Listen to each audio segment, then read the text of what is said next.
슬기로운 사대보험 실무책 해설에 대한 동영상 시작하겠습니다. 안녕하세요. 이춘우 노무사입니다. 제42단원 말씀드리겠습니다.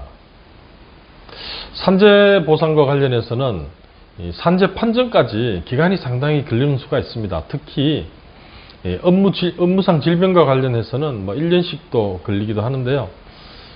그렇게 되면 우선 건강보험공단에서 요양비와 관련된 내용을 지급을 하고요.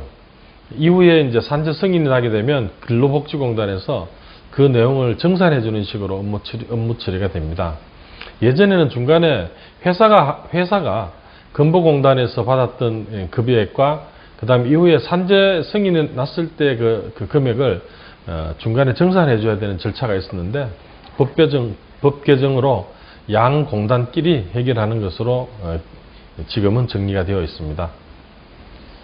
42단원에서 다룰 내용은 유족급여와 상병보상연금, 장례비, 재활 관련된 급여입니다. 유족급여는 업무상 사유로 사망한 경우에 유족에게 지급하는데요. 유족보상에 대한 금액, 그 다음에 유족급여의 대상이 되는 유족의 범위, 그 다음에 유족의 순위에 대한 내용이 쟁점이 되겠습니다. 유족급여 보겠습니다. 유족급여는 업무상 사유로 사망한 경우에 지급합니다. 쟁점은 이제 연금액하고 그 다음에 유족의 범위, 그 다음에 유족 간의 순서에 대한 것이 쟁점이 되겠습니다. 유족 보상 일시금이 있고 연금이 있는데요. 일시금은 평균임금의 1,301분이고요. 유족보상연금은 기본금액과 가상금액이 있습니다. 가상금액은 뭐냐면 이제 사망할 당시에 그 근로자와 생계를 같이 하고 있던 유족보상연금 수급 자격자 1인당 100분의 5에 해당하는 금액을 합산한다 이렇게 되어 있거든요. 기본금액은 급여 기초 연액, 그러니까 평균임금 곱하기 365 나누기 100분의 곱하기 100분의 47이니까요. 평균임금 곱하기 365 하면 1년 연봉이니까요. 여기 한 47% 정도 된다고 보시면 되겠습니다. 그래서 만약에 평균임금이 10만원이고 유족이 배우자 한 명이다 이렇게 되면 월 158만 1670원이죠. 평균임금이 10만원이면 이제 한 달에 한 300만원 정도 급여를 받던 사람이다 이렇게 볼 수 있는데 한 반 정도 됩니다. 자, 여기에 보면 이제 산식을 보면요. 10만원 곱하기 365 곱하기 100분의 52가 되어 있죠. 위에 기본연금이 47인데요. 이 내용은 배우자 한 명 있기 때문에 이제 100분의 5만큼 가산을 해가지고 이렇게 나오게 됩니다.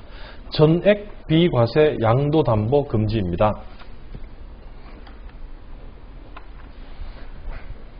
유족보상연금 수급 자격자의 범위는 일단 생계를 같이 하고 있는 유족 중에 아래의 요건에 해당하는 사람입니다. 나이 규정이 있기 때문에 잘 보셔야 됩니다. 부모, 조부모는 60세 이상이고요. 자녀는 50세 미만이고요. 손자는 19세 미만이고요. 형제, 자매는 19세 미만이거나 60세 이상인 자. 장애인은 장애등급 2등급에 해당하는 자가 해당이 됩니다. 따라서 위 요건을 살펴보면 예를 들어 유족 수급 자격자가 사망, 재혼, 자녀가 25세가 된 때, 손자녀 또는 형제 자매가 19세가 된 때, 장애인이 그 상태에서 해소된 때는 수급 자격을 상실하도록 되어 있습니다. 자, 유족 간 순위를 살펴보겠습니다. 산재법 65조에 보면 다음 각 호의 순서대로 한다라고 해서 1, 2, 3호 이렇게 되어 있습니다. 그래서 그렇게 정해져 있고요. 각 호 사람들 사이에서는 각각 그 적힌 순서에 따른다 이렇게 되어 있어서 제1순위 보면 근로자가 사망할 당시 그 근로자와 생계를 같이 하고 있던 배, 자, 부, 손, 조 이렇게 흘러가게 되고요. 부모 사이에는 양부모를 선순위로 하고요. 실부모를 후순위로 합니다. 요약해서 다시 한번 보겠습니다. 근로자와 생계를 같이 하고 있던 유족 중에요. 1순위가 배우자하고 2순위가 자녀고 3순위가 부모 이런 식으로 갑니다. 민법상 상속순위와 다르고요.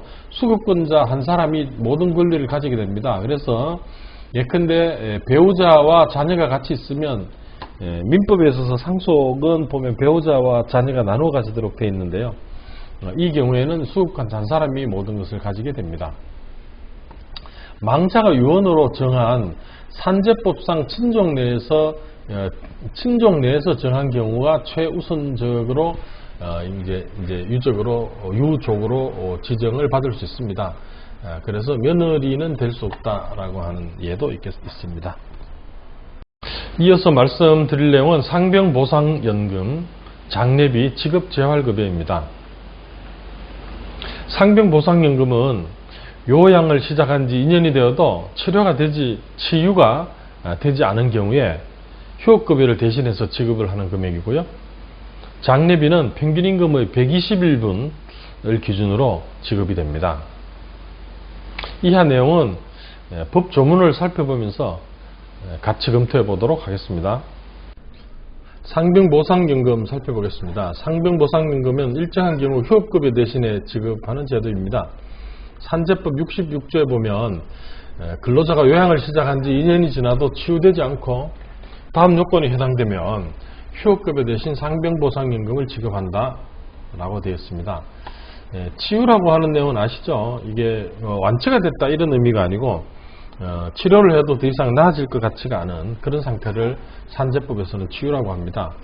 그 부상이나 질병이 치유되지 아니한 상태일 것, 이제 그 부상이나 질병에 따른 중증 요양 상태 정도가 대통령령으로 정하는 중증 요양 상태 등급 기준에 해당할 것 해서 요양 2년이 지나도 1급에서 3급 중증 요양 상태 등급을 인정받은 이후에 이제 청구한다 이렇게 되어 있습니다.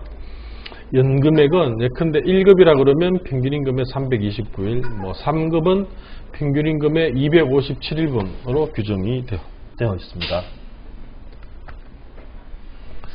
다음은 장례비입니다. 장례비는 평균임금의 121분에 해당하는 금액을 지급하도록 되어 있고요.